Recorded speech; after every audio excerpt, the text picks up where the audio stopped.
సహోదరి సహోదరులారా, ప్రభువైన యేసుక్రీస్తు నామములో హృదయపూర్వక వందనాలండి. ముందుగా ఇంత మంచి సమయాన్ని ఇచ్చిన తండ్రి అయిన దేవునికి ప్రభువైన క్రీస్తు ద్వారా కృతజ్ఞతాస్తుతులు చెల్లిస్తున్నానండి. అందరూ బాగున్నారండి? వాక్యం చదువుకొని ప్రార్థన చేసుకున్న తర్వాత పాఠంలోకి వెళ్దామండి. మత్తయి గారు రాసిన సువార్త 10వ అధ్యాయం. మత్తయి గారు రాసిన సువార్త 10వ అధ్యాయం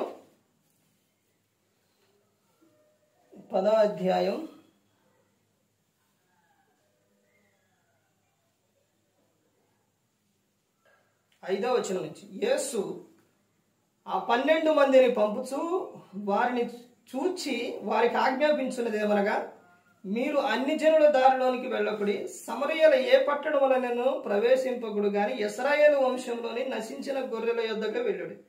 వెళ్ళుచు పరలోక రాజ్యం సమీపించి ఉన్నదని ప్రకటించుడి.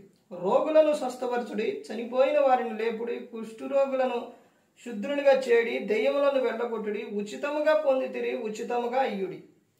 ప్రార్థన చేసుకుందాం. పరలోకమందున్న మా తండ్రి, పరిశుద్ర ప్రేమ గల తండ్రి, గొప్ప తండ్రి, యెహోవా తండ్రి, అయా మీ ప్రియకుమారుడు యేసుక్రీస్తు ప్రభువారి ద్వారా కృతజ్ఞతాస్తుతులు చెల్లిస్తున్నాము నాయన. ఈ కూడికంతట్లో మీరే నడిపించండి నాయన. అయా వాక్యం బోధించుండగా వినువారు తండ్రి మంచి హృదయం తిని వాక్యానుసారంగా నడిచే భాగ్యం దయచేయండి. వాక్యం బోధించుండగా ఈ లోక సంబంధమైన జ్ఞానంతో కాకుండా మీ జ్ఞానంతో మాట్లాడే భాగ్యం దయచేస్తారని మా ప్రభువైన యేసుక్రీస్తు నామములో వేడుకుంటున్నాం తండ్రి, ఆమేన్. ప్రభువైన యేసుక్రీస్తు నామములో హృదయపూర్వక వందనాలండి. దేవుని కుమారుడు యేసుక్రీస్తు ప్రభువు ఈ లోకానికి వచ్చిన తర్వాత పరలోక రాజ్యం సమీపిస్తుంది కనుక మారు మనసు పొందమని ప్రకటింప మొదలుపెట్టారు. అంశం, సేవకుని విషయంలో విశ్వాసులు ఎలా ఉండాలి? సేవకుని విషయంలో విశ్వాసులు ఎలా ఉండాలి? ఒక సేవకుని విషయంలో విశ్వాసులు ఎలా ఉండాలి? ఎలా ఉండాలో ఇక్కడ యేసుక్రీస్తు ప్రభువారు సందర్భాల్లో ఆయన చెబుతూ ఎవరిని శిష్యులను పంపుతూ యేసుక్రీస్తు ప్రభువారు చెప్పిన విషయం అంటే సువార్త ప్రకటించడానికి శిష్యులను పంపుతున్నారు. పంపే సందర్భంలో వారిని చూచి యేసుక్రీస్తు ప్రభువారు వారికి చెబుతున్న విషయం అంటే ఎలా ఉండాలో, విశ్వాసులు ఎలా ఉండాలో చెబుతాను. ముందుగా యేసుక్రీస్తు ప్రభువారు శిష్యులకి చెబుతున్న విషయం ఏమని చెబుతున్నారనంటే, చూడండి, ఆ 12 మందిని యేసు ఆ 12 మందిని పంపుచు వారిని చూచి వారికి ఆజ్ఞాపించినదేమనగా. ఇప్పుడు మనం ఈ ఒక్క విషయం మీద మనం చూస్తే ఇక్కడ మనకు అర్థమైపోతుంది. ఏమని? యేసుక్రీస్తు ప్రభువారు ఆ 12 మందిని పంపుచు వారిని చూచి అంటే వారు సువార్తకు వెళుతున్నారు. వెళుతున్న వారిని చూచి ఎందుకు చూశారు. చూసిన ఆయన వారికి ఆ జాగ్రత్తలు ఎందుకు చెబుతున్నారు? గమనించారా? ఎందుకు చెబుతున్నారు యేసుక్రీస్తు ప్రభువు శిష్యులకు జాగ్రత్తలు? ఎందుకనంటే విశ్వాసులు ఎలాంటి వారో తెలుసండి. నాటి ప్రజలు ఎలాంటి వారో తెలుసా? భయంకరమైన వ్యక్తులు, ప్రమాదకరమైన వ్యక్తులు. ఎవరో? మనుషులు. మనిషి ఆలోచన ఎలాంటిదంటే క్రూరత్వం. మనిషి ప్రవర్తన ఎలాంటిదంటే భయంకరమైనది. మనిషి తత్వం ఎలాంటిదంటే జంతువు కన్నా ప్రమాదమైనది. విషయం ఏంటంటే, కుక్క గరిస్తే మందు ఉంది, పాము గరిస్తే మందు ఉంది. మనిషికి కటకట గొరికింది అనుకోండి. ఒక విషయం ఏంటంటే, వాటికి కొన్ని కూరలల్లే ఉంటే మనిషికి నిలువెత్తున విషం ఉండిద్దంట. మనిషి ఎలాంటి వారు అని అంటే భయంకరమైన వ్యక్తులు కాబట్టి యేసుక్రీస్తు ప్రభువారు వారిని చూచి వారికి చెబుతున్న జాగ్రత్తలు.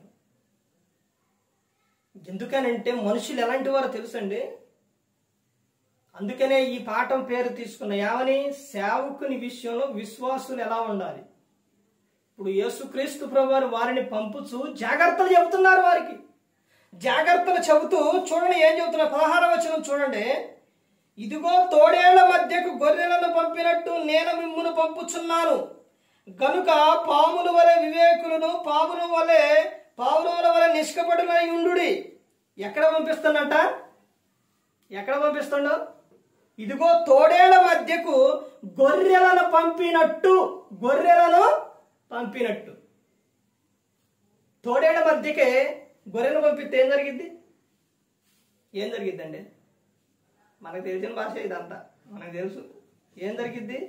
తినేస్తాయి. తోడేళ్ళు ఊకుంటాయా? అంటే ఇప్పుడు యేసుక్రీస్తు ప్రభువారు శిష్యుల్ని, సేవకులని ఎక్కడ పంపిస్తుండో?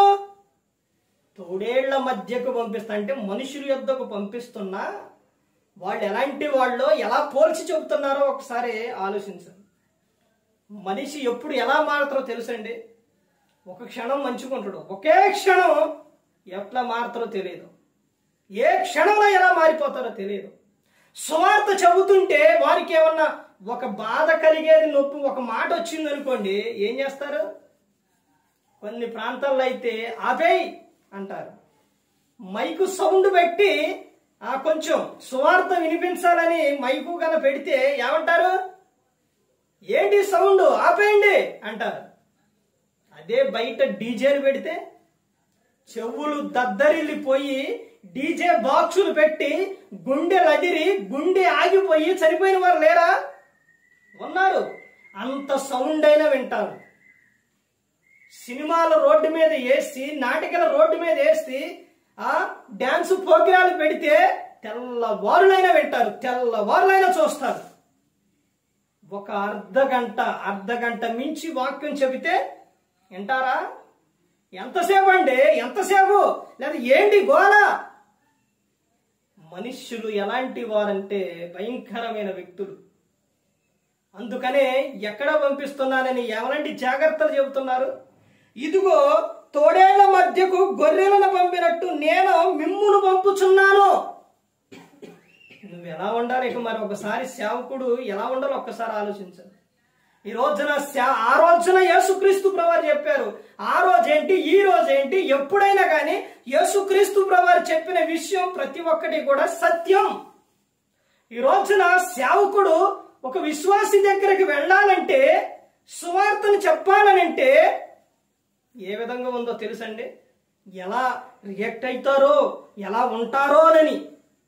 ఈ రోజున సేవకులు, నేను వచ్చేటప్పుడు ఎందుకు లేట్ అయింది అనుకున్నారు? ఈరోజు ఆ టయానికి వచ్చేసేవండి. ఇక్కడ నాయకులగూడెంలో మీటింగ్స్ జరుగుతుంటే అక్కడ సేవకుడు, నేను వస్తా ఉంటే ఆయన చూసి ఆగాను. ఆ సేవకుడు ఇక్కడ కూడా సంఘం ఉందంటే ఇక్కడ కూడా చెప్తున్నారు.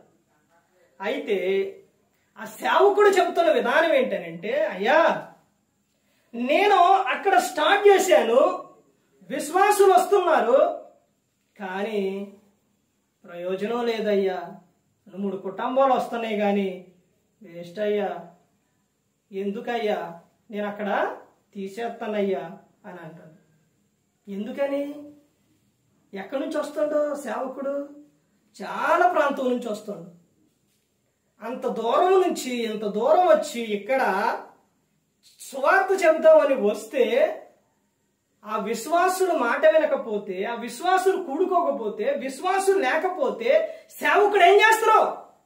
వద్దయ్యా, వద్దు, నేను రాను, నేను అక్కడికి వెళ్ళను, నేను తీసేస్తాయ్యా, నాకు ఇక్కడే బాగుంది అని చెబుతున్నాడు.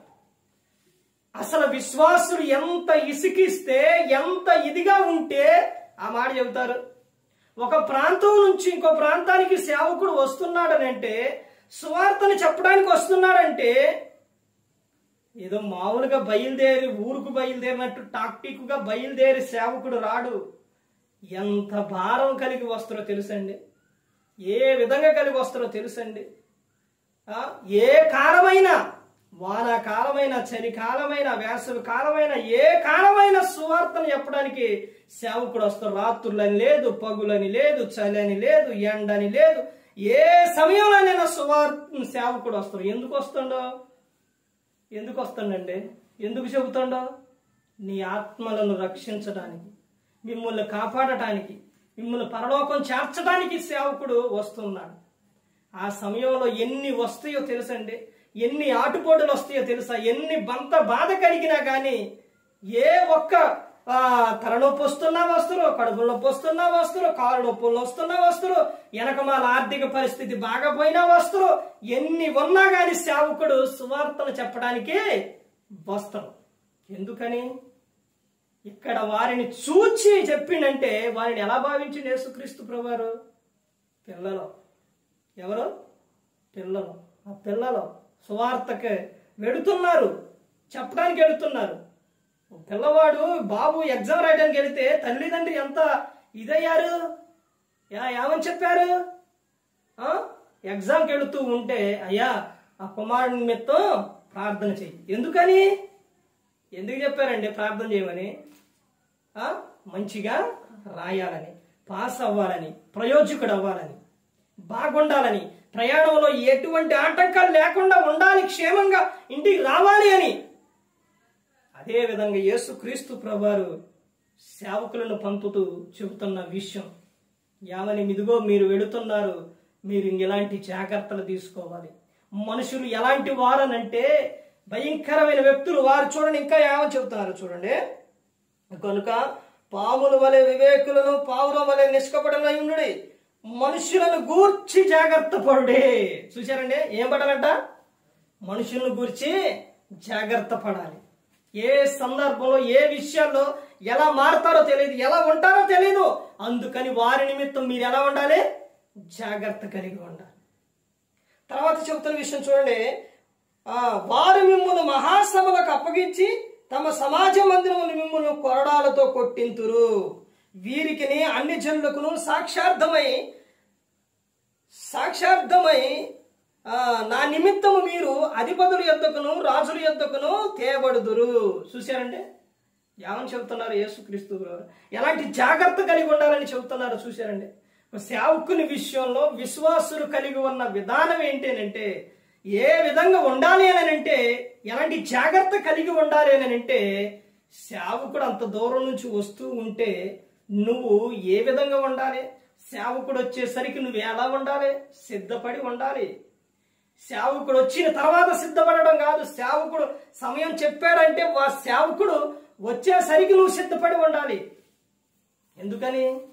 ఎందుకనంటే మీకు మీ ఆత్మను రక్షించడానికి మీకు వాక్యం చెప్పడానికి వస్తున్నాడు కాబట్టి. ఎందుకంటే మీరు అంత ప్రయాసపడి రావటం?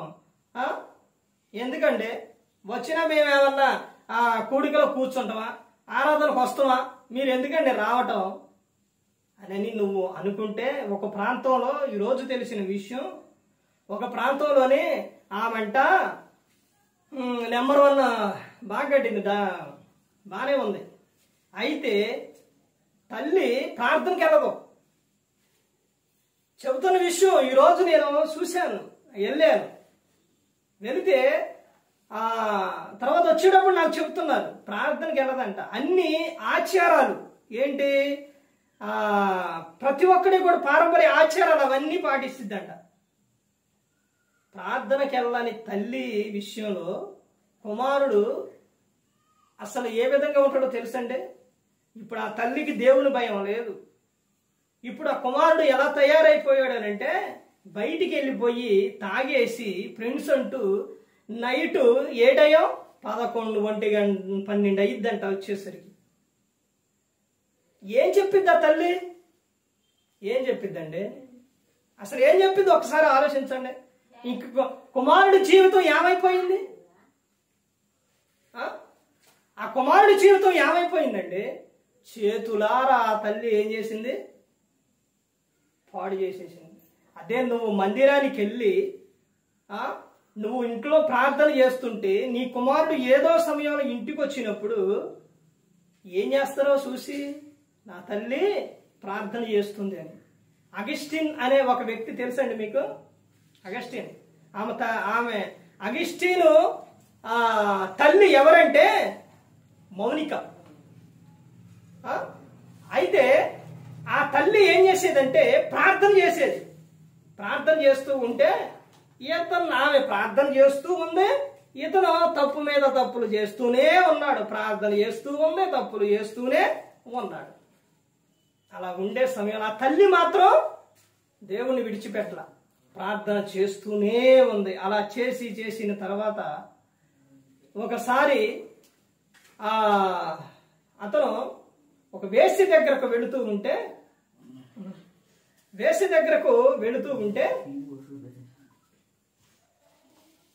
కొంచెం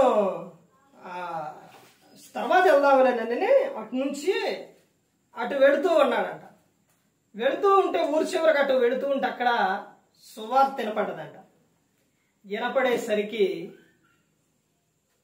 అతను మరలా ఆ సువార్తకి, ఆ మాటకి, దేవుని మాటకి అతను ఏమైపోయాడనంటే అతని మనసు మారిపోయింది. ఎలా మారిపోయింది? అక్కడ తల్లి ఏం చేసింది? ప్రార్థన చేసింది. ఇక్కడ సువార్త వినపడ్డది. ఇప్పుడు అతను అటు నుంచి వెళుతూ వస్తూ ఉంటే ఏమేం చేసిందంటే ఇటు నుంచే పోయింది కదా అని అలిగి లోపలికి వెళ్ళిందంట. ఆ ఇల్లు తప్పేసి వస్తూ ఉందంట. ఆమె గబగబ బయటికి వచ్చి అగస్టిన్ అగస్టిన్ అని పిలుస్తుందంట. కమింగ్ కమింగ్ కమింగ్ అంటుందంట. కమింగ్ లేదు, ఏమీ లేదు. ఇక నో అగస్టిన్, నో కమింగ్ అని చెప్పి ఏమైపోయిండు? వచ్చేసింది. అతను స్టీవెన్ అగస్టిన్గా మారిపోయి అతను చెప్పిన విషయం ఏంటంటే, ఒక సాక్ష్యం ఏంటంటే, నా తల్లి లాంటి తల్లులు ఈ దేశంలో ఉంటే ఏంటది జైళ్ళు చెరసాల్లో అవసరం లేదు అని చెప్పిండ. చూశారండి, తల్లి ప్రార్థన చాలా గొప్పది. తల్లి కన్నీటితో ప్రార్థన చేస్తే భర్త అయినా పిల్లలైనా ఎవరైనా కానీ మారిపోతారు. ఇప్పుడు అతను ఆ కుమారుడు అలా తయారైపోయి తర్వాత బయట వ్యసనాలకు ఇదైపోయి తర్వాత దేవుల్లో లేకపోతే వివాహం చేస్తే ఆమె జీవితం ఏంటి? వివాహం చేసేటప్పుడు ఏం చేస్తారో తెలుసా? నా పిల్లలు చాలా మంచోడండి అని చెబుతారు, చాలా మంచోడని చెబుతారు, చెప్పి చేస్తారు. చేసిన తర్వాత అసలు మీ జీవితం అది కూడా చూసినవాడ, అవి కూడా చూశారండి. ఒక ప్రాంతం సేవకుని ఇంటికి వెళితే అతను మంచి కొద్దిగా జాబ్ మంచోడని చేస్తే వివాహం అయిన తర్వాత ఆమెని బాధపెట్టి తర్వాత ఇప్పుడు పనులకు వెళ్తానంట. ఇప్పుడు కుమారుడేమో కొంచెం అమాయకంగా కొంచెం ఫిట్స్ వస్తాయంట. ఇప్పుడు చూడండి, ఆమె జీవితంలో విషయంలో కూడా ఆనందం లేదు, కుమారుడి విషయంలో ఆనందం లేదు. తల్లిదండ్రులు చూడండి అసలు పరిస్థితి ఏ విధంగా ఉంటుందో. ఆ రోజున తర్వాత నువ్వు వివాహం చేస్తే వారి జీవితం ఎలా ఉంటుంది? వారి జీవితం నువ్వేమో దేవునిలోని వాడికి ప్రార్థనకు రమ్మని చెప్పు, ప్రార్థనలో కూర్చోని చెప్పు, ప్రార్థనకు తీసుకురావు. జబదే కుమారుడు తల్లి ఏం చేసింది? మత్తయి సువార్త 20:20 ఏం చేసింది? ఇద్దరు పిల్లలను, ఎవరో పిల్లలు, చిన్న పిల్లలు కాదు, యవనస్తులు. యవనస్తులు అంటే వాళ్ళు ఎవరో తెలుసా? యేసుక్రీస్తు ప్రభువు శిష్యులు. ఎవరు? యాహాను, యాకోబు. వాళ్ళిద్దరిని కూడా యేసుక్రీస్తు ప్రభువు దగ్గరకు తీసుకొచ్చి ఏమని చెబుతుంది? ఆడకొచ్చిన తర్వాత ఆయన అడిగితే ఆమె చెబుతున్న సమాధానం ఏంటంటే, అయ్యా ఒకళ్ళు నీ కుడి వైపున ఒకళ్ళు నీ ఎడవైపున కూర్చున్న సెలవిమ్మని ఆమె అడిగింది. ఎక్కడ? పరలోకంలో. అప్పుడు యేసుక్రీస్తు ప్రభువు అంటాడు, అమ్మా అవి నా చేతిలో లేదమ్మా, తండ్రి స్వాధీనంలో ఉన్నాయని చెబుతాడు. అసలు ఆ తల్లి కోరిక చూడండి. నా తల్లి కోరిక ఎలా ఉండాలి అంటే, నా పిల్లలు ఎప్పుడూ కూడా ఆనందంగా సంతోషంగా ఉండాలని కోరుకోవాలి. సేవకుని విషయాల్లో విశ్వాసులు జాగ్రత్తలు తీసుకోవాలి. తల్లి చెప్పాలి ఏమని? సేవకుడు వస్తుండయ్యా, సేవకునికి మీరు ఎలా ఉండాలి? తోడుగా ఉండాలి, అండగా ఉండాలి. ఒక ఆమె అలాగే చెప్పింది. ఎవరామె? దావీదు గారు అక్క. దావీదు గారు అక్క అబీగైల్. ఆమె ఏమని చెప్పిందో తెలుసండి? దావీదు గారు అక్క కుమారులు, ముగ్గురు కుమారులకు కూడా దావీదు గారి విషయంలో, అయ్యా మీ మేనమావ అంటే ఉండుండి, మీ మేనమావ విషయంలో మీరు జాగ్రత్తగా ఉండుండి, మీ మేనమావ మాట వినండి అని ఆ తల్లి చెప్పుకుంది. పిల్లలు తల్లిదండ్రుల మాట కంపల్సరీగా వింటారు, కానీ వారికి ఏం చేయాలి? చెప్పుకోవాలి. అలా చెప్పుకున్నప్పుడు వాళ్ళు దేవుని మాట వింటే వాళ్ళు ఏమవుతారండి? ప్రయోజకులైతారు.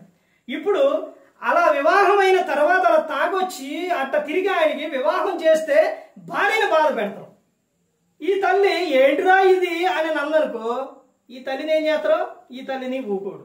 ఇంకెక్కువ మాట్లాడింది అనుకోండి, ఇంట్లో నుంచి బయటికి నెట్టేస్తారు. ఇటు ఆమెకే ఆనందం లేదు, ఇటు ఏమకే ఆనందం లేదు. కారణం ఇవన్నీ ఎక్కడి నుంచి తెచ్చుకుంది? ఎలా జరిగింది ఇదంతా అంటే చిన్న వయసులో నుంచి బాల్య దినములందు సృష్టికర్త స్మరణ జరగల. ఎదుగుతున్నప్పుడు ప్రభు యొక్క శిక్షలో బోధలో పిల్లలనే పెంచాల. ఇప్పుడు పరిస్థితి చూడండి. ఆ తర్వాత ఏమైపోయింది? వాడు తాగి తాగి మందుకు బానిస అయిపోతాడు.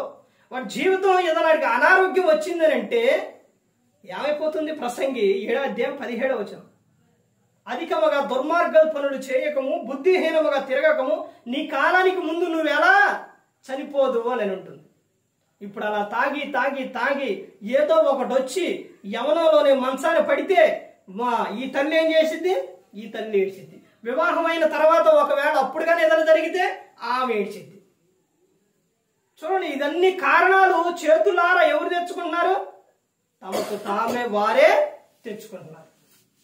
ఒక సేవకుడు ఒక ప్రాంతానికి వచ్చిండంటే, అయ్యా అతను వస్తుండనంటే అతనికి సహాయంగా ఉండుండయ్యా అని చెప్పాలి. శునేమిరాలు ఏం చెప్పిందంటే భర్తకు? ఏం చెప్పింది? అయ్యా మన ఇంటికి వచ్చి పోతున్న ఆయన ఎవరు? దైవజనుడు అని చెప్పింది. అప్పుడు ఒక పిల్లలు లేరు.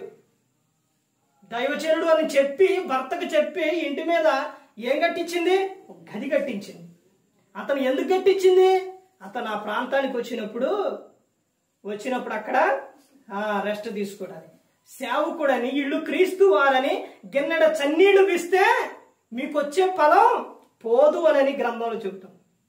ఎవరైనా సరే తెలిసిన వారు వాళ్ళు జాబు చేస్తున్నవారు ఒక ప్రాంతానికి గ్రంథాలయం ఏంటిదంటే సత్యాలయం, అక్కడికి వెళ్ళాను సువార్త చెప్పి యేసుక్రీస్తు వారి మాటలో ఇవ్వడానికి. ఆమె జాబు చేస్తుంది సత్యాలయంలో, ఆమె జాబు గ్రంథ. అయితే సిస్టర్ వెళ్ళి నేను వెళుతూ ఉన్నప్పుడు, ఆ గొప్పతనం కాదు దేవుని గొప్పతనం, వెళుతూ ఉన్నప్పుడు మరలా నేను మామూలుగా ఉన్నాను, ఎలాగలేను. ఆమె వెళ్ళి బ్రదర్ అండే సేవకుడు అని చెప్పడంతోనే ఆమె సత్యారాయణ గవర్నమెంట్ జాబేనండి, ఆ జాబు చేస్తున్న ఆమె టక్కన నిలబడదు. ఆమె ఎందుకు నిలబడదే? నన్ను చూసి కాదు. ఎవరతను? దేవుని సేవకుడని అంత హోదాలో ఉండి ఆమె టక్కనంటే నిలబడ్డది. అలా నిలబడి ఆడికి వెళ్ళిపోయిన తర్వాత యేసుక్రీస్తు ప్రభువారు మన ఈ లోకానికి వచ్చి మనందరికి ఒక సిలువలో మరణించారని ఆమెకి చెప్పి అవి ఇచ్చినప్పుడు ఆమె ఏం చేసిందో తెలుసండి? ఏమండి, వాటర్ తాగుతారని వాటర్ ఇచ్చింది, మంచినీళ్ళు ఇచ్చిందండి. ఎందుకో తెలుసండి? ఆమెకి వచ్చే ఆశీర్వాదం చూడండి. ఒకటి సేవకుని గౌరవించిందంటే యేసుక్రీస్తు ప్రభువు చెప్తున్న విషయం ఏంటి? మిమ్మును చేర్చుకున్నవారు నన్ను చేర్చుకును, నన్ను చేర్చుకున్నవాడు నా తండ్రిని చేర్చుకును అని చెప్పారు. ఇప్పుడు సేవకుడిని ఆమె చేర్చుకున్నప్పుడు ఆమెకి ఫలం ఆశీర్వాదం వస్తుంది. తర్వాత ఆమె ఇతను దేవుని సేవకుడని ఏమిచ్చింది? నీళ్ళు ఇచ్చింది. ఆమెకేమొస్తుంది? ఫలం వస్తుంది. చూసారండి? ఇది ప్రతి ఒక్కరూ కూడా గమనించుకోవాలి. ఒక సేవకుని విషయంలో నువ్వు నిర్లక్ష్యం చేసి అశ్రద్ధ చేసి పట్టించుకోకపోతే, నువ్వు గౌరవించకపోతే అది నీకు ఆశీర్వాదం కాదు. లూదియా ఏం చేసిందండి? ప్రభు ఆమె హృదయాన్ని తెరిచిన తర్వాత పౌలు చెప్పిన సంగతులు ఆమె మనసులో ఉంచుకొని ఆమె మారి ఇంటికి వెళ్ళి బాప్తిసం ఇచ్చి తర్వాత వచ్చి ఏమంటుంది? మేము ఒక్కసారి మా ఇంటికి వచ్చి ఒకసారి రమ్మని పిలిచింది. మేము విశ్వాసం కలిగి ఉన్నామో లేదో వచ్చి ఒకసారి చూడండి అని చెబుతున్నాను. చెరసాల నాయకుడు అద్భుతం చూసి ఏమయ్యాడు? మారాడు. ప్రతి ఒక్కరు కూడా గమనించుకోవాలి. ఒక సేవకుని విషయాల్లో విశ్వాసులు కలిగి ఉన్న విధానం ఏంటంటే, ఆ సేవకుడు ఎప్పుడు కూడా చేసే పని ఎలా చేయాలంటే ఆనందంతో చేయాలి. దుఃఖంతో చేస్తే అది మీకు ఆశీర్వాదం కాదు. హెబ్రీ రాసిన పత్రిక 13వ అధ్యాయంలో ఉంటుంది. సేవకుని మాట వింటే నీవు నీ కుటుంబం దీవించబడుతుంది. ఆ షునేమీరాలు ఆ విధంగా చేసిన తర్వాత దేవుడు వారికి ఏమిచ్చిండు? గర్భఫలం ఇచ్చిండు.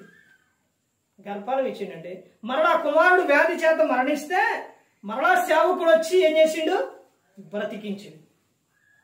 సేవకుని విషయాల్లో ప్రతి ఒక్క విషయంలో జాగ్రత్తలు తీసుకోవాలండి. సువార్త చెప్పడానికి వస్తున్న ఆ సేవకుని విషయాల్లో నువ్వు ఆ సేవకునికి పెట్టినా పెట్టకపోయినా ఉన్నా లేకపోయినా ఏదైనా కానీ నీవు మాత్రము సువార్త వినే విషయాలు నువ్వేవాలి జాగ్రత్తగా. యేసుక్రీస్తు ప్రభువారు వస్తూ ఉంటే ఆయన ఇంటికి పిలిచి మరి ఏం చేసిందంటే ఆయన అక్కడ కూర్చొని వాక్యం చెబుతూ ఉంటే ఆయన పాదాలు చెంతే కూర్చోండి. ఇప్పుడు సేవకుల దగ్గర మీ పాదాలు కూర్చొని నేను చెప్పట్లేదు. ఆయన దేవుడు యేసుక్రీస్తు ప్రభువారు కాబట్టి ఆమె కూర్చుంది. కానీ సేవకుడు చెప్పినప్పుడు వినాలి. మార్త ఏం చేసింది? ఇంటిలో వంట చేస్తూ ఉంది. ఆమె తొందరపడి మాట్లాడింది. ఇది ప్రతి ఒక్కరు కూడా గమనించుకోవాలి, ప్రతి ఒక్కరు కూడా తెలుసుకోవాలి. ఇక్కడ యేసుక్రీస్తు ప్రభువారు వారిని చూచి చెబుతున్న విషయం అంటే సేవకుడు అంటే ఎవరో తెలుసండి? దేవుడు ఏర్పరచుకున్న వ్యక్తి, దేవుడు పిలుచుకున్న వ్యక్తి, దేవుడు చెప్పమన్నదే ఆయన ఆలోచన ప్రకారంగా నడిచే వ్యక్తి సేవకుడు. వారిని చూచి వారికి అన్ని జాగ్రత్తలు చెప్పిండంటే ఎందుకు చెప్పిండు? ఇప్పుడు బాబు బయటికి వెళ్తున్నారు అనుకోండి, తల్లిదండ్రులు ఏం చేస్తారు? అయ్యా బండి తోలేటప్పుడు జాగ్రత్త, వెళుతున్న ప్రదేశాల్లో జాగ్రత్త, అయ్యా ఎండగా ఉంది ఎండలో రావద్దు, చల్లబడి తర్వాత రా, మంచినీళ్ళు తీసుకెళ్ళు, జాగ్రత్త అయ్యా, నువ్వు వెళుతున్న ప్రదేశం అక్కడ మరి వాళ్ళతో మంచిగా ఉండు, జాగ్రత్త. ఇవన్నీ తల్లిదండ్రులు ఎందుకు చెబుతారంటే వారిని ప్రేమించారు కాబట్టి, పిల్లల జాగ్రత్త కోసం చెబుతున్నారు, ప్రేమించారు కాబట్టి. అందుకే ఇక్కడ యేసుక్రీస్తు ప్రభువారు కూడా చెబుతుంది అదే. సేవకుని విషయాల్లో యేసుక్రీస్తు ప్రభువారు ఒక పిల్లల విషయాల్లోనే కోపడ్డారు తప్ప వేరే విషయాల్లో ఆయన కోపడ్డారు. వీళ్ళు మార్గాన ఎడుతూ ఉన్నప్పుడు ఆకరైంది. ఎవరికి? శిష్యులకు. ఆకలి అయితే వెన్నులు, మొక్కజొన్న కంకులు వెన్నులు తెలుసండి. ఇప్పుడంటే ఈ మొక్కజొన్న పొట్టలు వచ్చినాయి, కానీ అది వరకే ఉండేవి కంకులు. అవి వీళ్ళకి ఆకలి అవుతుంటే వాటిని ఎలా ఏం చేసేవాళ్ళో తెలుసండి? వాటిని వంచి ఏదైనా ఒక ఇట్ట క్లాత్ పెట్టి ఒక కర్ర పెట్టి ఇట్ట కొడితే అవి రాలేయి అన్నమాట. ఆ వెన్నులు వంచి తుంచుకొని ఏం చేస్తున్నారు? తింటూ ఉన్నారు. తింటూ ఉన్నప్పుడు శాస్త్రులు పరిచయులు వాడు చూసి ఏమన్నారంటే, బోధకుడా ఇంకో మీ శిష్యులు చూడు ఏం చేస్తున్నారు అని చెప్పారు. ఇప్పుడు యేసుక్రీస్తు ప్రభువారు వాడు చేసిన పనికి అక్కడికక్కడ అప్పటికప్పుడే ఏడాయా మీరు ఏం చేస్తున్నారు, మీరు రాలేరా అన్నారు అనుకోండి, వాళ్ళకి ఎంత అలసైపోతారు. వాళ్ళు ఏ విధంగా చూస్తారు? క్రీస్తు లేనప్పుడు ఎలా చూస్తారు? అప్పుడు యేసుక్రీస్తు ప్రభువారు చెప్పిన సమాధానం ఏంటో తెలుసండి? ఏమన్నారు తెలుసా? వాళ్ళు అలా చేస్తున్నారని శాస్త్రులు పరిచయాలు చెబితే యేసుక్రీస్తు ప్రభువారు అన్న విషయం ఏంటంటే, దావీదు గారు చేయలేదా? దావీదు గారు మందిరంలో ఉన్నప్పుడు సమూహపు రొట్టెలు ఆయన తినలేదా అని చెప్పారు. ఎక్కడన్నా అలసి ఇచ్చారా? ఇవ్వలేదు. వాళ్ళని గద్దించేవారు. ఎక్కడ గద్దించేవారండి? వాళ్ళందరూ ఒక చాట కూడుకున్నప్పుడు, ఒక చాటకు వచ్చినప్పుడు అప్పుడు గద్దించేవారు. శిష్యులను చూసి వారికి చెబుతున్న జాగ్రత్తలు, ఇదిగో మీరు ఏ ఇంటి అయితే ప్రవేశిస్తారో ఆ ఇంటి వారికి శుభమని చెప్పండి. ఒకవేళ అక్కడ కానీ సువార్త వినకపోతే మరల అక్కడి నుంచి మీరు వచ్చేటప్పుడు ఏ పట్టణంలో అయితే మిమ్మల్ని చేర్చుకోరో అక్కడి నుంచి మీరు వచ్చేటప్పుడు మీ పాదతులు అక్కడ దులిపేయండి. విమర్శ దినమన సొదొమ గొమొర్రా గతి కంటే భయంకరంగా ఉంటుందని చెప్పారు యేసుక్రీస్తు ప్రభువు. అందుకని ఒక సేవకుని విషయాల్లో ఎలా ఉండాలో ఇంకా చాలా విషయాలు ఉన్నాయండి. అకూల ప్రిస్కిల్లా ఎలా ఉన్నారు? రోమపట్నం విడిచి వెళ్ళిపోండి అని చక్రవర్తి చెబితే వాళ్ళందరూ అక్కడి నుంచి వెళ్ళిపోతున్న సమయంలో పౌలు గారు అప్పుడే అడగలుగుతారు. తమ ప్రాణములు ఇచ్చుటకైనా ఏం చేశారు? వాళ్ళు తెగించారు. ఎవరి కోసం? సేవకుడి కోసం.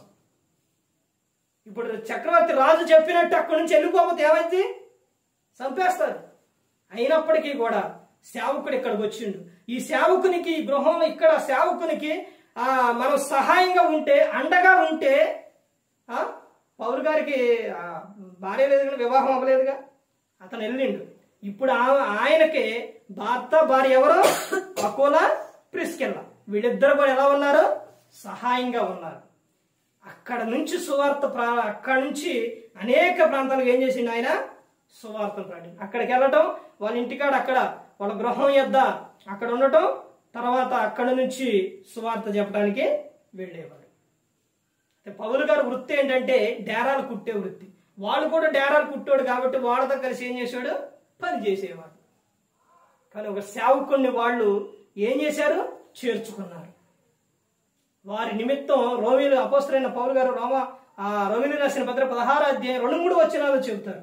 వాళ్ళు నా ప్రాణములకైనను వారు తమ ప్రాణములు ఇచ్చుటకైనను తెగించారు అని చెబుతారు. ఒక సేవకుని నువ్వు గౌరవించినప్పుడు, ఒక సేవకుని విషయంలో నువ్వు అతను సువార్త నిమిత్తం, సువార్త చెప్పే విషయంలో నువ్వు సహకారంగా ఉన్నప్పుడు నీవు దీవించబడతావు, నీ కుటుంబం దీవించబడుతుంది, నీ పిల్లలు బహుగా ఫలిస్తారు.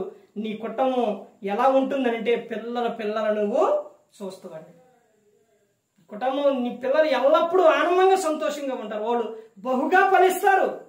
తల్లిదండ్రులు చేసేది ప్రతి ఒక్కటే, మంచి చేస్తే మంచే జరుగుతుంది, చెడు చేస్తే చెడు జరుగుతుంది. అందుకని ప్రతి ఒక్కరు గమనించుకోవాలి.